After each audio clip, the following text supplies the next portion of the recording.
Graça e paz! Bem-vindo ao canal Bereano Sagrado. Sou Flávio Gabriel e trago para você o documentário bíblico Desmascarando os Mormons. Você já ouviu falar da Igreja de Jesus Cristo dos Santos dos Últimos Dias? Esta é o nome da Igreja dos Mormons. Muitos são aqueles que pensam que esta igreja é evangélica e até a visitam pensando que estão visitando mais uma igreja. Mas não é. Se trata de uma seita, mas não uma simples seita, e sim uma das seitas mais poderosas e influentes no mundo e por isso bem perigosa. Neste vídeo você verá várias pessoas que eram mormons e o que aconteceu na vida delas. Você verá também várias doutrinas que os mormons acreditam, a poligamia, os rituais e várias heresias, incluindo uma animação que explica exatamente como é o Deus dos mormons e o Jesus que eles acreditam, que são completamente diferentes do Deus e do Jesus da Bíblia. Para esta seita, o livro dos mormons é superior à Bíblia Sagrada. O nome original deste documentário é Fabricantes de Deuses. Ele foi feito em 1982 e, com os seus direitos autorais cedidos livremente, eu pude remasterizar este vídeo e trazer para você. Este vídeo faz parte da nossa série Combate às Seitas e Heresias do nosso canal Bereano Sagrado. Então, fique atento aos próximos vídeos desta série que vem por aí. Para isso, se inscreva em nosso canal e ative o sininho para receber as notificações sobre novos vídeos. E não se esqueça de deixar aquele like abençoado. Amém? Vamos ao documentário Desmascarando os Mormons.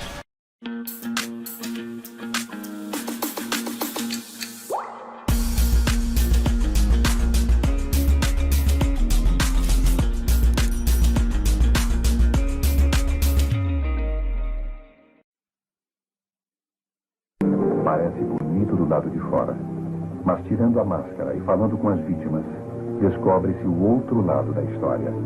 As evidências documentadas que você verá podem parecer incríveis, mas são todas verdadeiras.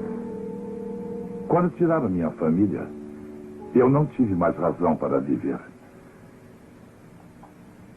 Tentei o suicídio. Graças a Deus eu não consegui. A parte mais difícil para mim é que fizeram meus próprios filhos voltarem-se contra mim. Você sabe, a lavagem cerebral dessa organização é incrivelmente eficaz. Em defesa de um número crescente de vítimas, Ed Decker e Dick Bear, vítimas também dessa poderosa organização, consultaram um escritório de advocacia sobre se entrariam com um processo contra ela.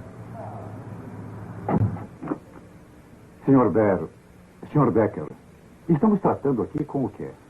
Trata-se de uma enorme organização, uma companhia de bilhões de dólares com propriedades pelo mundo inteiro, cuja influência espanta. Temos registros de muitos lares que têm sido destruídos por essa gente. É um dos grupos mais enganadores e perigosos do mundo inteiro. Eu tenho provas que o ligam com o ocultismo, com o satanismo... Sr. Decker, eu não duvido de sua sinceridade, mas eu acho difícil acreditar nisso. Na realidade, essa gente orgulha-se muito do seu senso de unidade familiar, como também em uma forma notável de retidão moral. É parte do incrível engodo. É o que precisamos desenterrar. Nós precisamos desmascará-lo mostrando a verdade.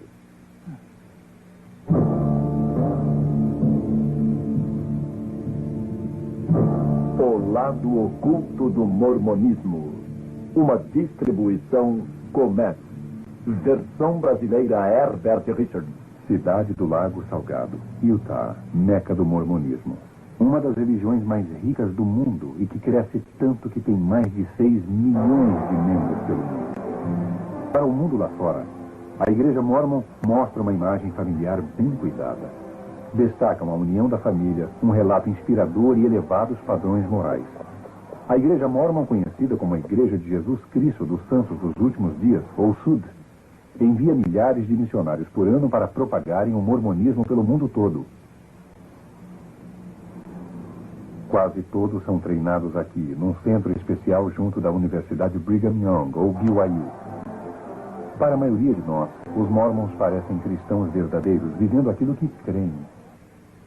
Dr. Harold Goodman, professor da BYU, ex-bispo Mormon, atualmente um presidente de missão na igreja. A igreja encoraja a família a reunir-se sempre que possível em diversas atividades, como, por exemplo, a noite familiar. O pai, o patriarca da família, reúne os seus familiares, fazem uma oração, cantam um ou dois cânticos e etc. I looked out the window and what did I see? Popcorn dropping on the apricot tree. Somos uma igreja centralizada na família, pois cremos que famílias fortes formam uma nação forte. Nações fortes formam um mundo forte. O crescimento da Igreja Mórmon tem sido fenomenal. Dentro de 50 anos, contará com 70 milhões a 100 milhões de pessoas. Assim será por muitas razões, e uma delas é o vasto programa missionário por todo o mundo. Atualmente, há cerca de 28 mil missionários em 186 missões. Milhares dos primeiros membros desse movimento foram recrutados na Inglaterra, aumentando assim a igreja na América no início do século XIX. Brian Grant, diretor de Relações Públicas da Igreja Mormon na Grã-Bretanha e Irlanda, onde a igreja tem crescido cerca de 1000% nos últimos 20 anos. A ideia que todos têm dos missionários mormons é de dois jovens de roupa escura em bicicletas, batendo nas portas em horas inoportunas.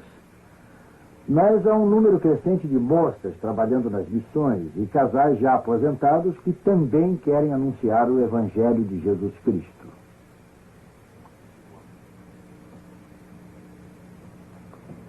Muita gente tem se unido à igreja, creio que é por causa dos princípios do Evangelho, que os faz entender quem são, quem foram e o que poderão vir a ser.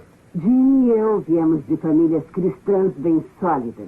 Conhecemos o mormonismo através de um dos sócios de Jim. Eu sempre tive a ideia de que um mormon era alguém que andava vestido de preto e tinha 16 mulheres. O que não é verdade, é claro.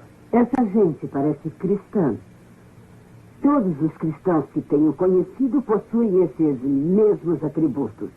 São gentis, bons, amorosos, voltados para a família. Tudo quanto eles fazem gira em torno da religião.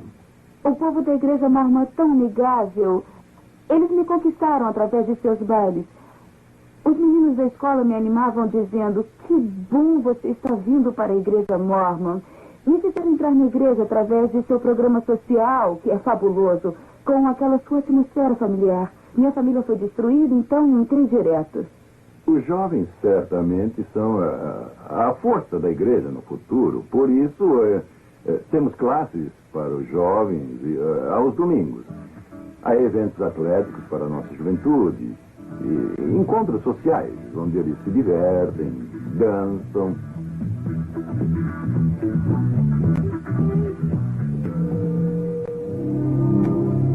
Muitos dos eventos sociais, bem como os cultos regulares, têm lugar nas capelas, que estão sendo construídas em média de 2 por dia ao redor do mundo. Porém, há quase 50 templos mormons que servem a um propósito bem diferente. Ali não há cultos normais, só há cerimônias secretas, reservadas para uma elite selecionada. O alvo de todo santo dos últimos dias é vir a casar-se, formando uma unidade familiar na casa do Senhor. Ali ele receberá as bênçãos sagradas que finalmente lhe permitirão, se ele for digno, de habitar na presença do Pai Celestial. Nem todos os membros da igreja vão ao templo, e isso talvez chegue a surpreendê-lo. Para poder ser admitido ao templo, é necessário que se receba uma recomendação para o templo. É necessário uma entrevista que seja satisfatória com o bispo e com o presidente da estaca. Ali, ele ou ela é interrogado quanto a certas questões muito pessoais, sobre seu valor, moralidade e se é dizimista integral. Somente assim poderemos estar com nosso Pai Celestial. Sem isso, não poderemos chegar à sua presença.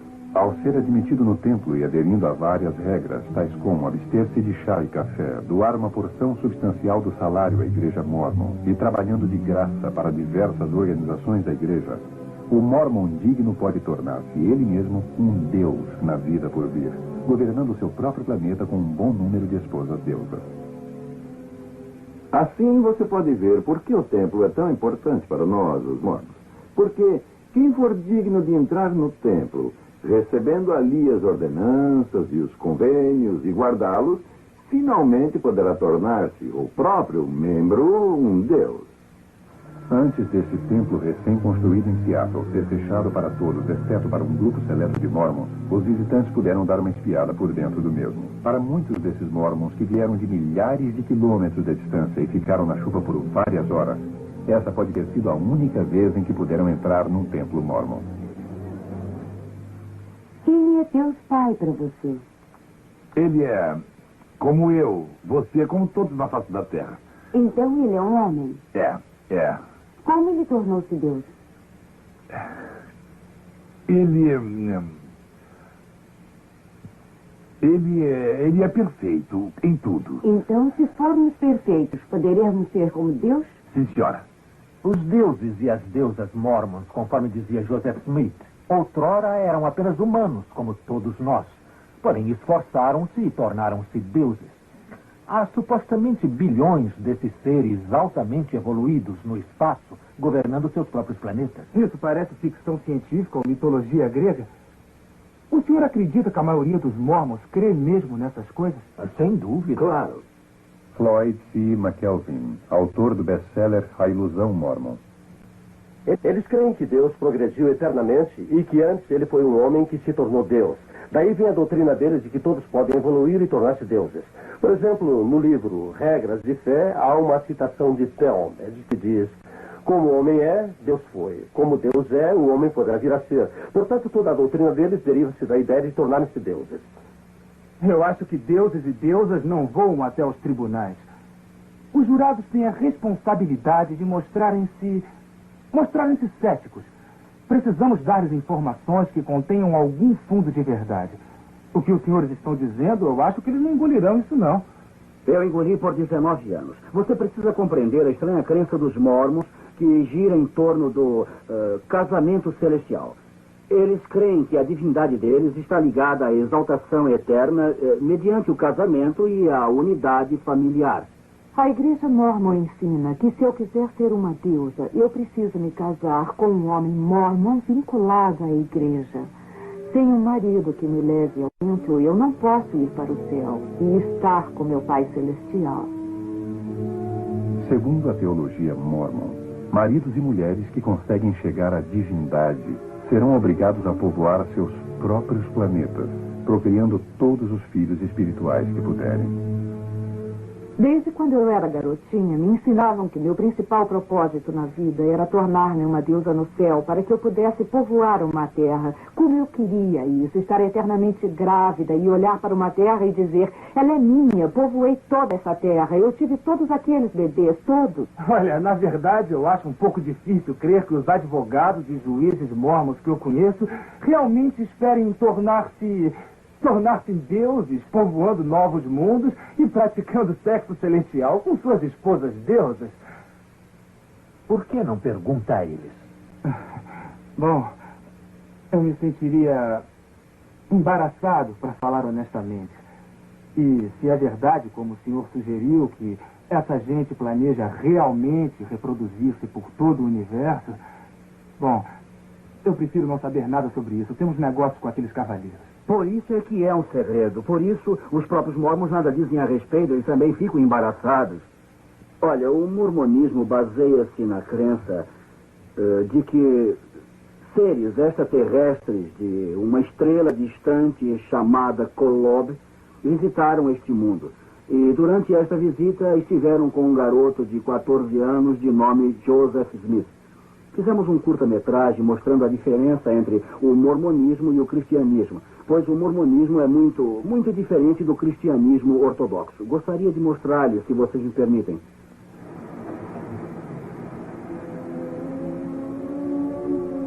O mormonismo diz que incontáveis planetas espalhados pelo cosmos são governados por muitíssimos deuses, que antes foram seres humanos como nós. Há muito tempo, num desses planetas, um deus não identificado e uma de suas esposas deusas tiveram um filho espiritual chamado Elohim. Depois, esse espírito nasceu de pais humanos, que lhe deram um corpo físico. Obedecendo ao ensino mórmon, morrendo e ressuscitando, ele mostrou-se ser digno e foi elevado à divindade como seu pai. Os mormons creem que Elohim é seu pai celestial e que ele vive com suas muitas esposas deusas num planeta próximo da misteriosa estrela Kolob. Aqui, o deus do mormonismo e suas esposas, mediante interminável sexo celestial, produzem bilhões de filhos espirituais. Para decidir sobre o destino deles, o chefe dos deuses mormons convocou um conselho nos céus. Estavam presentes os 2 filhos mais velhos de Elohim, Lúcifer e seu irmão Jesus. Foi exposto um plano para formar o planeta Terra, onde os filhos espirituais tomariam corpos mortais e distinguiriam entre o bem e o mal. Lúcifer apresentou-se para tornar-se o salvador deste mundo. Querendo a glória para si, planejou forçar todos a se tornarem deuses. Opondo-se à ideia, o Jesus Mormon sugeriu dar aos homens o livre-arbítrio como em outros planetas. E foi aprovada a proposta do Jesus Mormon, que se tornaria o salvador do planeta Terra. Furioso, Lúcifer convenceu 1/3 dos espíritos destinados à Terra para lutarem como seus aliados. Lúcifer, então, tornou-se o diabo e seus seguidores os demônios. Enviados a este mundo, não teriam corpos de carne e ossos. Os espíritos que não foram valentes na batalha contra Lúcifer foram amaldiçoados, nascendo com pele negra. Assim os mormons explicam a raça negra. Os espíritos mais valentes contra Lúcifer nasceriam em famílias mormons na Terra. Seriam pessoas de pele branca, ou claros e agradáveis, segundo descreve o Livro de Mormon. Os primeiros profetas mormons diziam que Elohim e uma de suas esposas deusas vieram à Terra como Adão e Eva iniciar a raça humana. Milhares de anos depois, Elohim veio novamente à Terra, em forma humana, vindo de sua estrela Kolob, para fazer sexo com a Virgem Maria, a fim de dar a Jesus um corpo físico. O apóstolo mormon Orson Hyde ensinou que Jesus, ao atingir sua maturidade, teve pelo menos 3 esposas: Maria, Marta e Maria Madalena. Por meio delas, o Jesus mormon, de quem Joseph Smith dizia ser descendente direto, supostamente já era o pai de alguns filhos antes de ser crucificado. Segundo o Livro de Mormon, após a sua ressurreição, Jesus veio às Américas pregar aos índios, os quais os mormons creem ser realmente israelitas. Então, o Jesus mormon estabeleceu a sua igreja nas Américas, tal como já fizera na Palestina.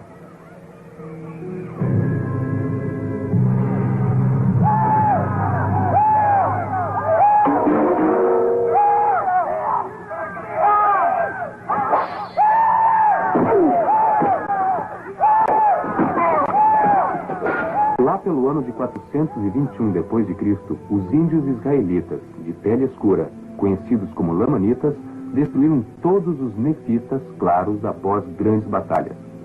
Os registros nefitas teriam sido escritos em placas de ouro e foram escondidos por Moroni, o último nefita vivo no Monte Cumorah. 1400 anos depois, um jovem caçador de tesouros, Joseph Smith, conhecido por suas fantasias, afirmou ter descoberto essas placas de ouro perto de sua casa, no estado de Nova York. Hoje ele é honrado pelos mormons como um profeta, pois afirmou haver recebido visões do mundo espiritual, nas quais lhe foi mandado organizar a Igreja Mórmon, pois todos os credos cristãos eram uma abominação.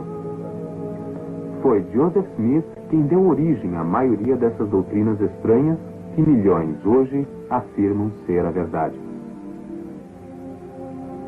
Mediante um rígido código de requisitos financeiros e morais, e realizando ritos sagrados no templo por si mesmos e pelos mortos, os Mormons esperam poder provar que são dignos, tornando-se assim deuses.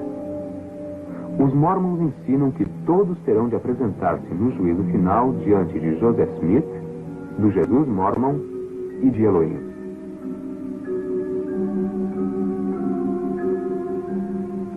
Os Mormons, que foram selados na cerimônia de casamento eterno, esperam tornar-se deuses polígamos no reino celestial, governando outros planetas, criando novas famílias eternamente. Os Mormons são gratos a Deus por Joseph Smith, que dizia ter ele feito mais para preservar a igreja do que qualquer outro homem, inclusive Jesus Cristo.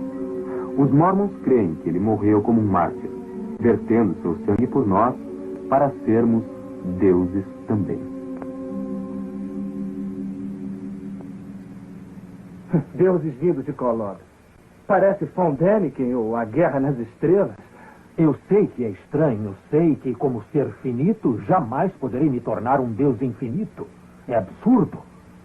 E foi aí que parei de crer nisso, mas minha esposa não queria nem falar a esse respeito. Ela teve que se divorciar de mim para se casar com outro homem que procurasse chegar à divindade. Ou ela não poderia tornar-se uma deusa.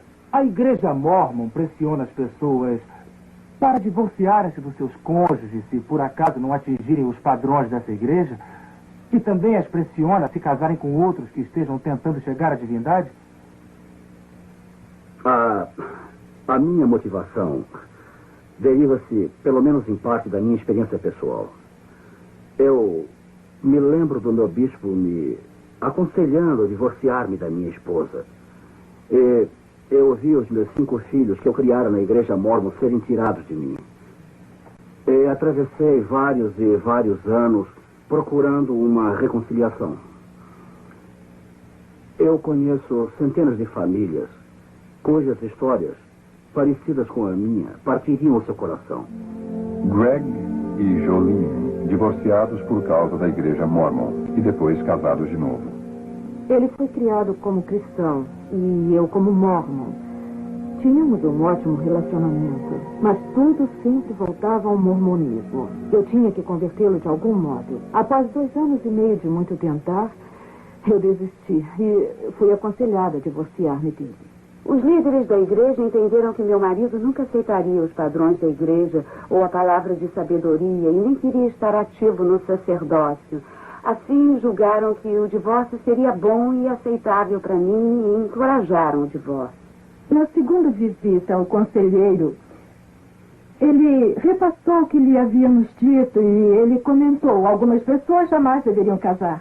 Eu jamais pensei que um bispo poderia aconselhar o divórcio. Ao invés disso, ele deve procurar meios para reconciliar os casais. Mas no meu caso, minha esposa foi aconselhada pelo bispo que seria melhor ela divorciar-se de mim. Haverá situações que, por motivo de incompatibilidade de um tipo ou de outro, o divórcio pode tornar-se inevitável. Mas, visto acreditarmos firmemente na unidade familiar e também na santidade da família, isso só se dá em casos extremos. E ninguém apela para isso por motivo de mera conveniência. Eu fui ao meu bispo e ele me aconselhou que era melhor eu viver sem ele e ser uma serva no céu mórmon do que ficar casada com ele. E essa é a igreja que ensina a unidade familiar. Mas destruíram meu casamento. Senhores, isso não está ajudando o caso. Essa gente tem a liberdade religiosa de crer no que bem quiser. Mas por que teriam a liberdade de separar famílias e de destruir vidas? A pressão sobre a mulher mórmon é incrível. Elas devem ser perfeitas. Elas juram total obediência aos seus maridos no templo mórmon. Há todo um serviço de psiquiatria cuidando da depressão das mulheres mórmons. Eu tenho uma amiga que é enfermeira psiquiátrica e ela me perguntou: Por que há tantas mulheres mormons em minha ala? O quê? O que é isto? Creio que isso se deve ao fato de ser impossível a uma mulher mormon viver segundo os padrões impostos. Elas devem ser perfeitas para poderem ser exaltadas com os seus maridos. Creem que nem sairão da sepultura se seus maridos não a chamarem na manhã da primeira ressurreição. E se ela quiser chegar à exaltação, para a mulher mormon o céu consiste em ficar grávida por toda a eternidade. Um bebê espiritual após o outro. Como mulher mormon, a minha vida chegou a um ponto em que as coisas não andavam nada boas. Todo o meu tempo era gasto fazendo aquilo que os líderes mormons diziam-me para fazer. Cheguei a um ponto em que a vida não tinha mais nenhum sentido. Sandra Tanner, ex-mormon, autora, pesquisadora, considerada uma das maiores autoridades sobre o mormonismo. Utah tem um índice de divórcio acima da média nacional. A média de suicídio é muito maior que a média nacional. Normalmente, o suicídio de adolescentes é mais alto em Utah que no resto do país. Isso deve-se em parte ao fato que os mormons enfatizam a perfeição. E muitos desses jovens sentem-se derrotados em busca da divindade. Não atingem os padrões que a igreja exige deles. Isso destrói a autoestima deles de tal maneira que não podem continuar e se matam. Eu sempre senti que não estava fazendo o suficiente perante Deus. Era impossível ter um irmão melhor do que Kip. Gene e Perry Eliason, pai e irmão do jovem Kip, que se suicidou no início de 1982 com 16 anos. Kip era um filho quase perfeito. Ele era um aluno de destaque. Fazia parte do time de corredores e foi premiado como o membro mais inspirador do grupo. Kip era meu melhor amigo e companheiro desde que sua mãe morreu quando ele tinha 5 anos. Nos últimos 2 anos, Kip andava tão ocupado com suas atividades na igreja que deixou quase tudo mais. Quanto mais ele se envolvia na igreja, mais deprimido ficava. Eu me sentava ao seu lado e discutia esse problema com ele para descobrir o que o preocupava. Então ele revelou que tinha sensações sexuais em conflito direto com os ensinos da igreja. Quando Kip recebeu conselhos, eles só fizeram reforçar os ensinos da igreja, o que diminuiu mais o seu senso de valor pessoal. Sei pelo que Kip estava passando. Também fui entrevistado, como ele foi. A pressão era grande para eu esforçar-me para ser digno e perfeito o tempo todo. O problema é que Kip levou a questão muito a sério. A Igreja Mormon, com seus belos anúncios na revista Seleções, gostaria que crêssemos que ela é cristã de ponta a ponta. Mas quem está de fora não vê como quem está por dentro. Na Igreja Mormon, o próprio livro de Mormon chama os cristãos de prostituta de toda a terra. A cerimônia do templo zomba dos pastores cristãos, representando-os como mercenários de Satanás. Quando entrei para a igreja, eu comecei a indagar. Não era a mesma coisa. Não era cristã, como diziam a minha mãe e a mim. Não era certo. Todo o que crê em Cristo é um cristão. Acreditamos que somos cristãos acima de todas as outras denominações, por termos tantas informações reveladas sobre o nosso Redentor, nosso Salvador, Jesus, o Cristo. Os mormons são instruídos a usar a terminologia cristã quando falam com convertidos em potencial. Palavras como Deus, Jesus e salvação têm sentidos diferentes para os mormons e que os de fora desconhecem. Você pensa que o mormonismo é cristão? Sim, cremos em Deus, o Pai Eterno, em seu Filho Jesus Cristo e no Espírito Santo. Há muitos que possuem só uma parte do Evangelho de Jesus Cristo. A Igreja de Jesus Cristo, dos Santos dos Últimos Dias, tem todo o Evangelho em sua plenitude total. A primeira visão de Joseph Smith é a pedra angular da Igreja Mormon, mas há 9 versões da mesma, cada qual contradizendo a outra. Os líderes mormons ocultam de propósito a verdadeira história da religião deles, porque sabem que as pessoas nunca creriam que ela veio de Deus se vissem como os retalhos foram sendo costurados.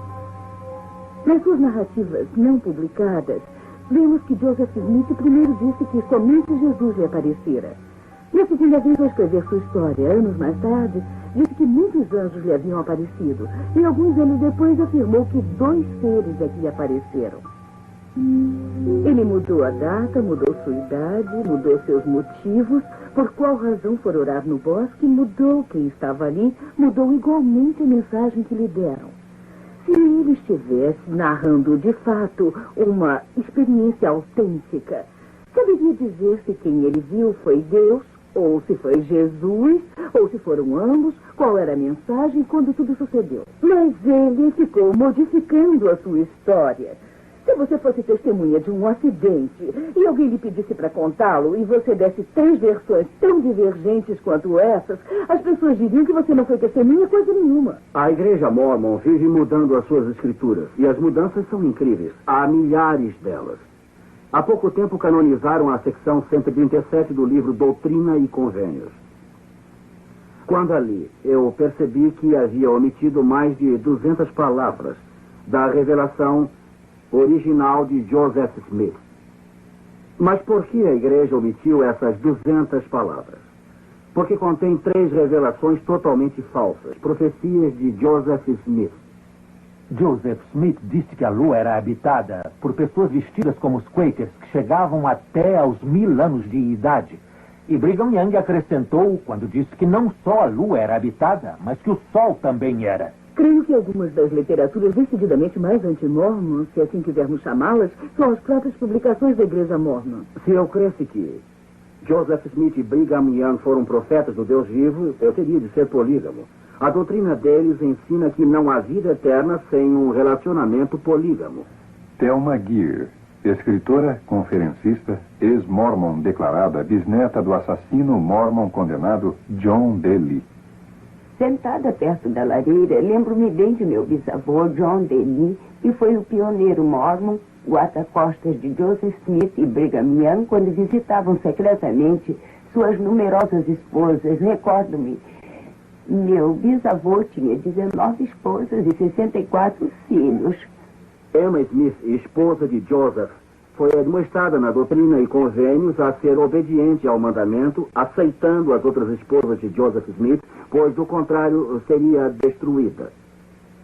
Este diário narra como Joseph enganava sua esposa para praticar a poligamia. Como ele teve que prometer a Emma que deixaria todas as outras esposas por amor a ela, mas disse ao seu amigo: eu tive que dizer isso a ela, eu não falei para valer. Hoje em Utah, há aproximadamente 30.000 casamentos polígamos.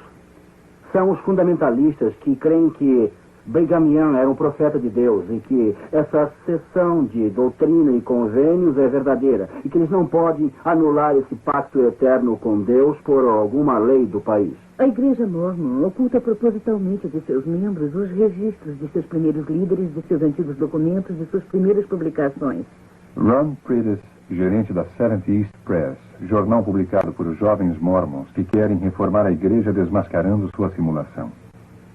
Os itens mais controvertidos do jornal dizem respeito à história da igreja, à teologia e à desonestidade dos administradores no trato com os estudantes. Há muita coisa nesses livros da igreja.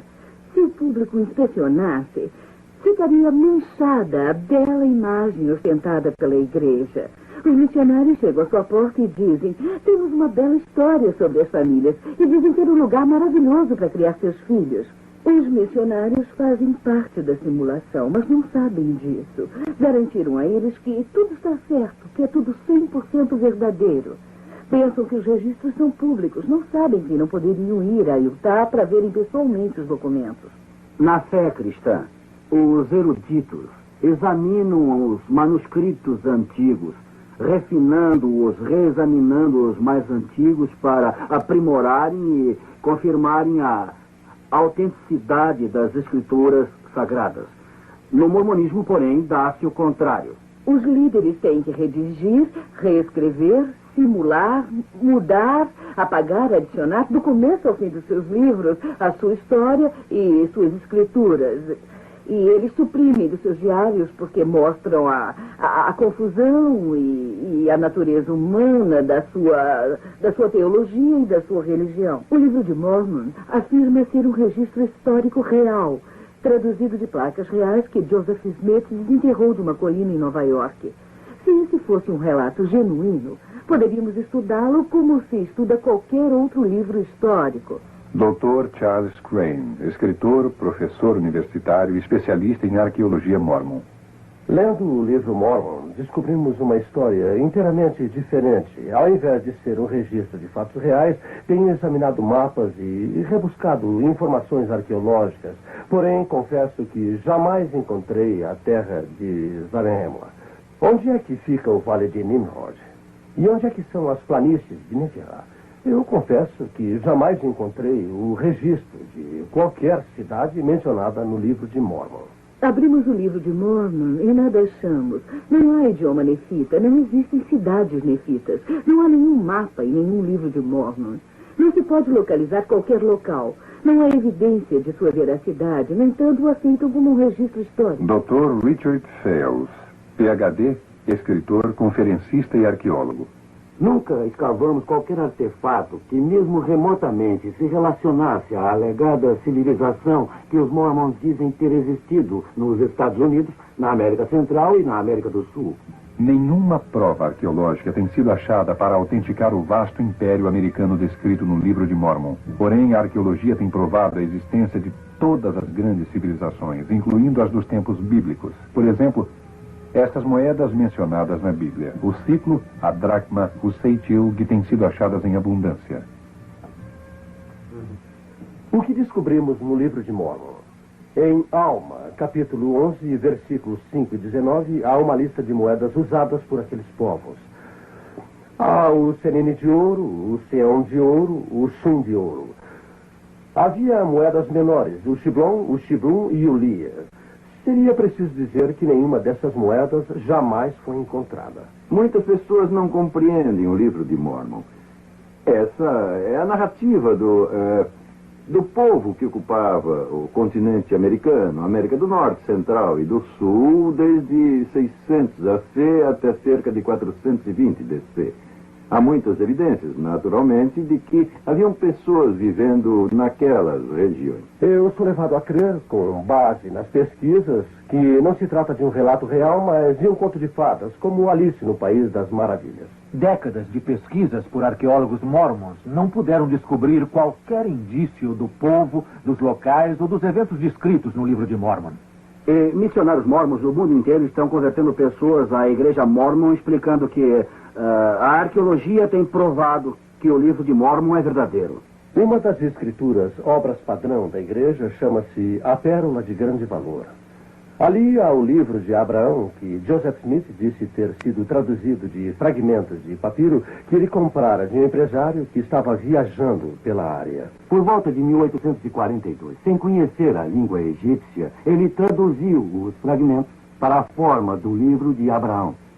O manuscrito ficou desaparecido até 1967. Agora, porções dele foram redescobertas e famosos egiptólogos agora o têm examinado e traduzido e viram que ele nada tem a ver com o tempo de Abraão. Joseph Smith não acertou ao menos uma palavra em toda a tradução. De fato, ele tomou uma pequena letra parecida com um E invertido e a traduziu por 76 palavras com 7 nomes. Bem, há coisas embaraçosas para a igreja.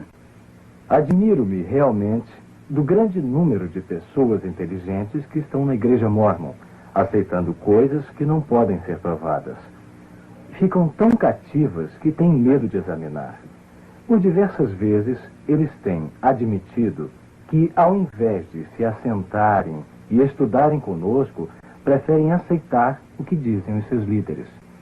A igreja mormon tem um profeta vivo cujas palavras abafam a Bíblia ou qualquer escrito mormon anterior. Assim, o profeta Spencer W. Kimball, em meio à crescente pressão social e problemas raciais no Brasil, recebeu uma revelação divina que o capacitou a suspender a maldição contra os negros que até pouco tempo eram tidos pela igreja mormon como baixos nos seus hábitos, desajeitados, inferiores na aparência, desprezados e geralmente sem a bênção da inteligência normal. O profeta Brigham Young havia dito antes que qualquer mórmon que se casasse com um negro seria morto na hora e que essa lei sagrada era inviolável. Numa publicação mórmon, eu li um artigo do atual profeta da igreja, onde ele descrevia o seu poder como presidente da igreja. Dizia-se ser, basicamente, o elo entre Deus e os homens. Cremos que o profeta mais importante é o profeta vigente da época. Assim, quando ele fala como profeta, cremos que é como se o Senhor estivesse falando. A teologia da Igreja Mórmon não está baseada na avaliação das provas bíblicas, mas se baseia principalmente no ardor no peito. Eles afirmam que isso é o que você deve procurar. Quando os missionários Mormons chegam à casa de alguém falando sobre o livro de Mormon ou sobre o profeta Joseph Smith, pedem que a pessoa ore para receber o ardor divino no peito que eles têm. Isso provará que Joseph Smith é um profeta de Deus e que o livro de Mormon é escritura real. Assim, trata-se de uma avaliação subjetiva. A escritura não é para ser examinada. Eles nos encorajam a ler o livro de Mormon. E não a ler a Bíblia, mas sim a orar, para sabermos se o livro de Mormon diz mesmo a verdade. Quando falamos sobre essas coisas com os Mormons, alguns dizem: não me importa se cada profecia de Joseph Smith estiver errada.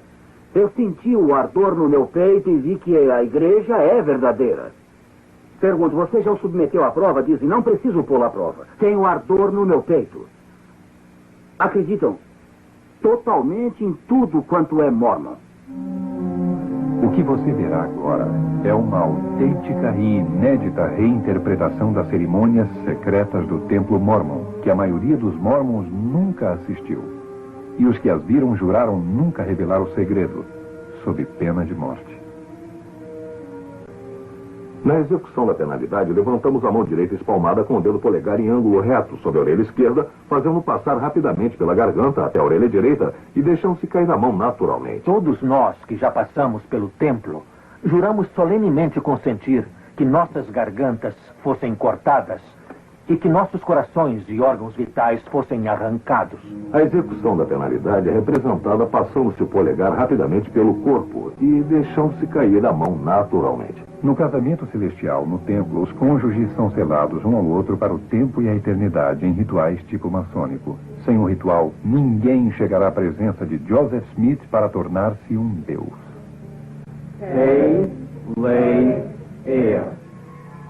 Irmão José Prates, tendo autoridade, eu te lavo em preparação para receber a tua unção em lugar e a favor de João Alves Campos, falecido, para que fiques limpo do sangue dos pecados desta geração. Irmã Neuza Brandão, eu te lavo em preparação para receber a tua unção em lugar de... Elisa Barreto. Elisa Barreto, falecida, para que fiques limpa do sangue dos pecados desta geração. Eu lavo a tua cabeça para que teu cérebro e tua mente fiquem claros e ativos. Teus olhos para que eles vejam claramente entre a verdade e o erro. Milhares de cerimônias ocultistas são realizadas a cada dia pelos mortos para que também recebam os benefícios do mormonismo. Os mormons têm sido encorajados a ter encontros com os mortos. E vez por outra os demônios personificam mortos e aparecem aos mormons, dizendo que se converteram ao mormonismo no mundo espiritual e querem que sua genealogia seja pesquisada. Teus lombos para que sejas frutífera e te multipliques e enchas a terra, alegando-te em tua posteridade. Teus órgãos vitais e intestinos para que sejam fortes e saudáveis e possam cumprir suas funções. Teu peito para que receba puros e virtuosos princípios. Nosso profeta vivo disse-nos que a igreja tem 3 propósitos. Um é proclamar o evangelho de que temos falado. O outro propósito é aperfeiçoar a vida dos santos. E o terceiro é redimir os mortos. Consequentemente, ocupamos-nos na pesquisa de nomes e lugares de nascimento de nossos familiares, bem como de todas as pessoas possíveis. Uma grande característica que distingue a Igreja Mórmon de todas as grandes religiões é seu fanático programa de evangelizar os mortos.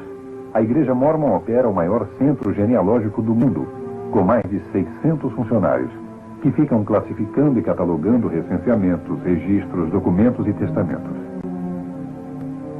Esta informação é microfilmada e guardada aqui, 32 quilômetros fora da cidade do Lago Salgado.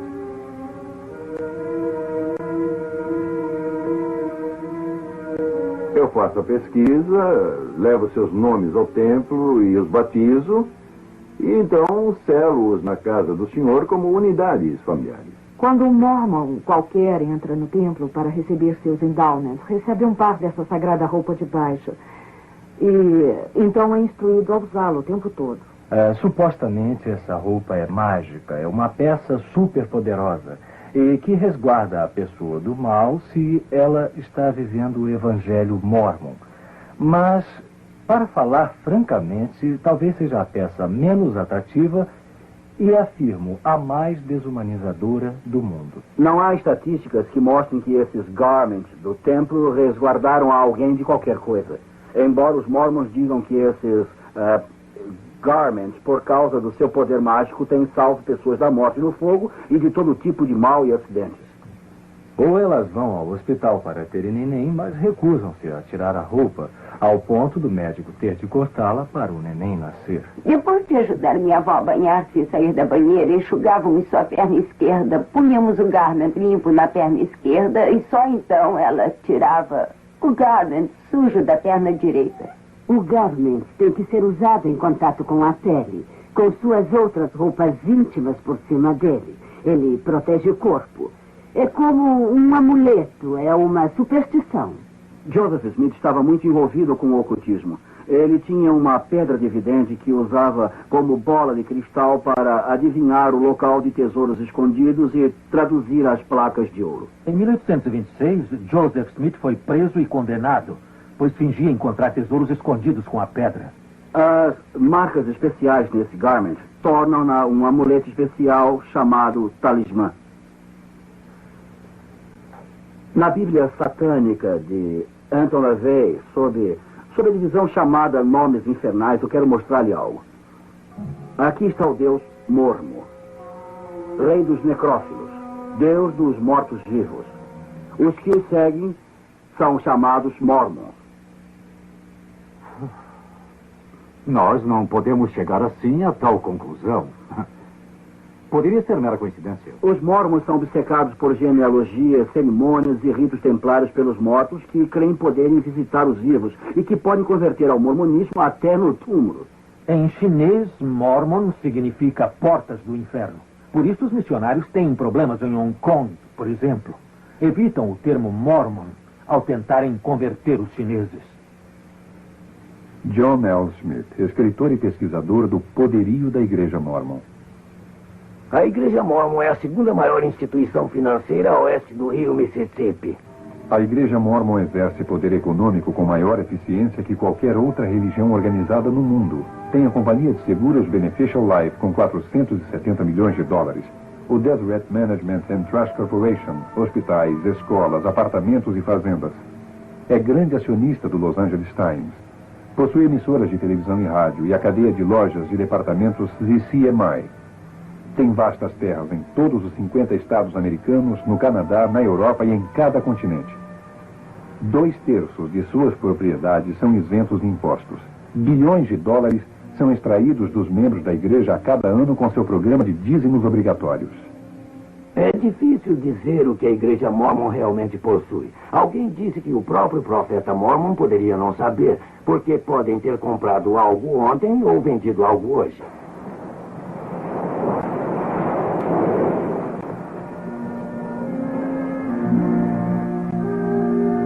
Os Mormons têm uma enorme parte do Havaí. São uma das principais instituições financeiras da região.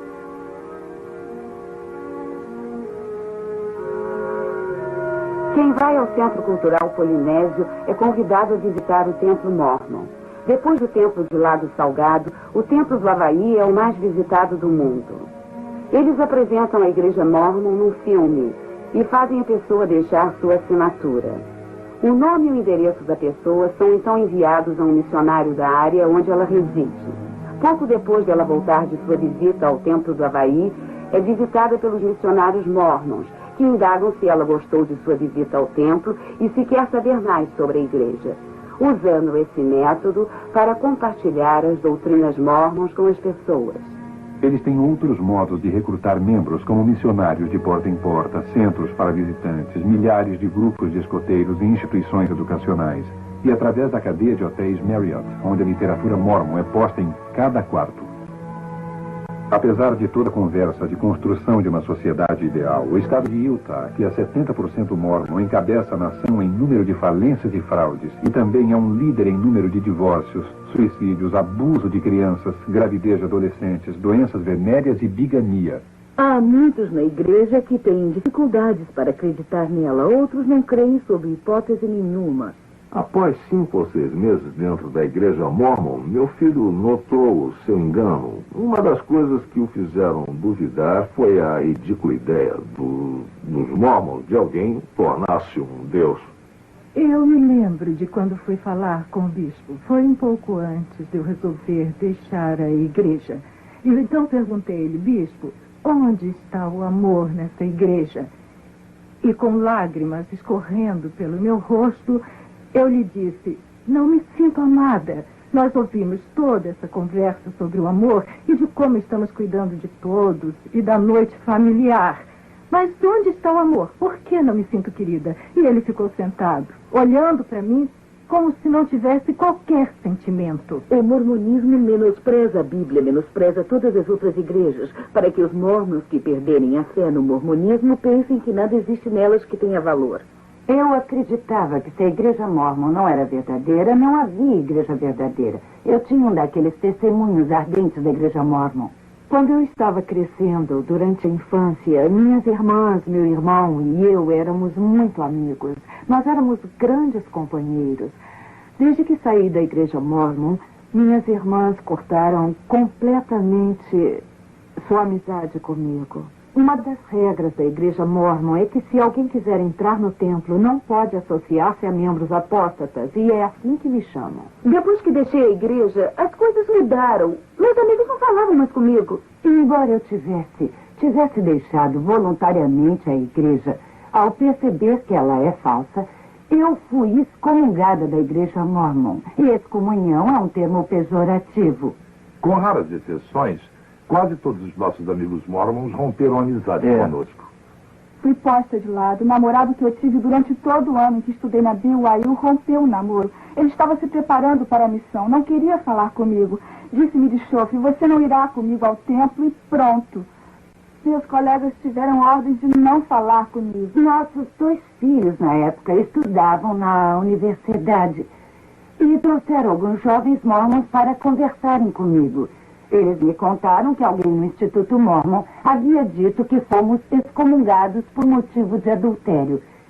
E essa é a maior mentira que já existiu. Em Utah é muito difícil alguém deixar a igreja. Isso é, publicamente.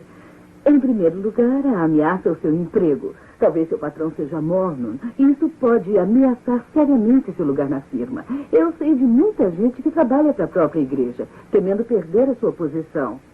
Outras pessoas temem o divórcio. Conheço pessoas em altas posições na igreja que não acreditam no mormonismo.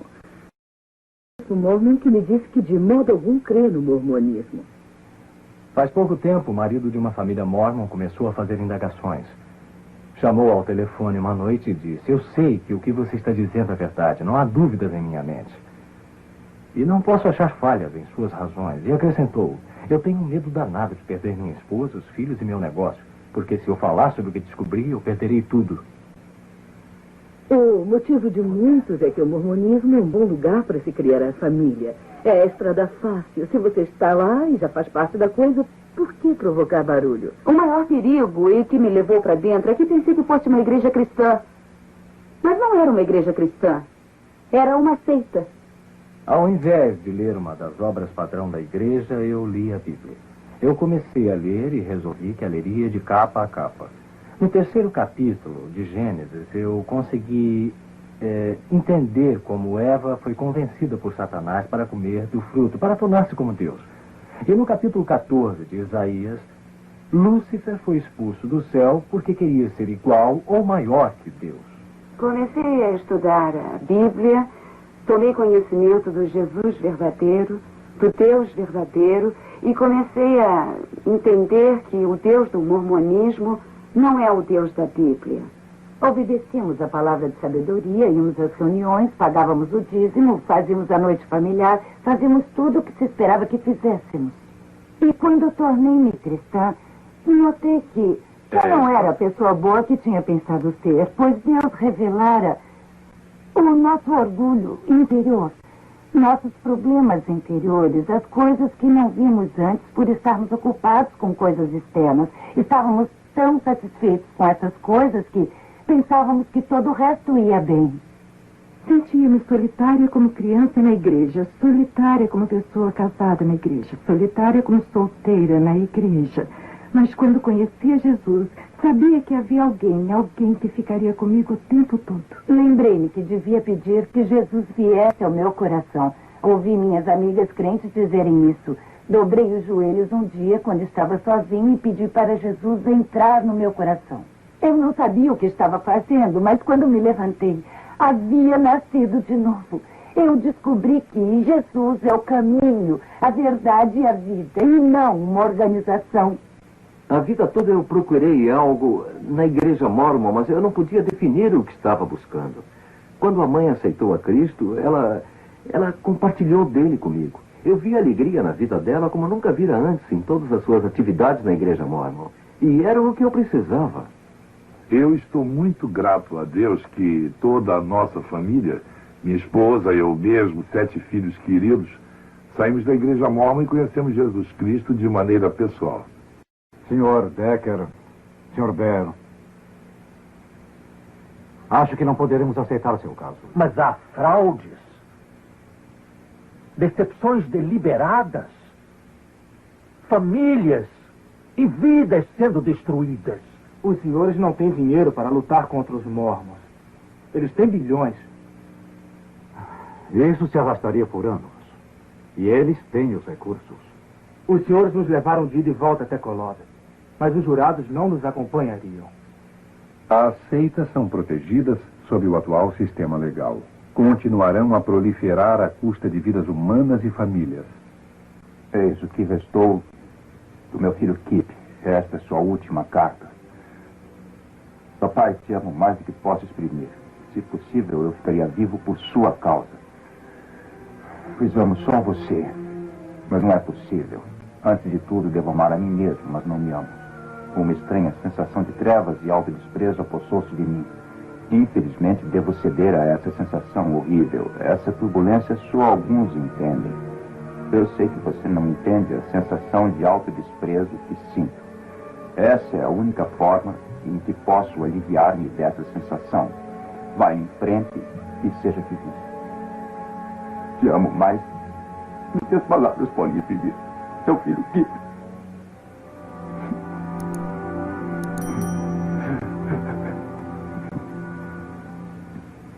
Se deixasse hoje, o que sentiria mais?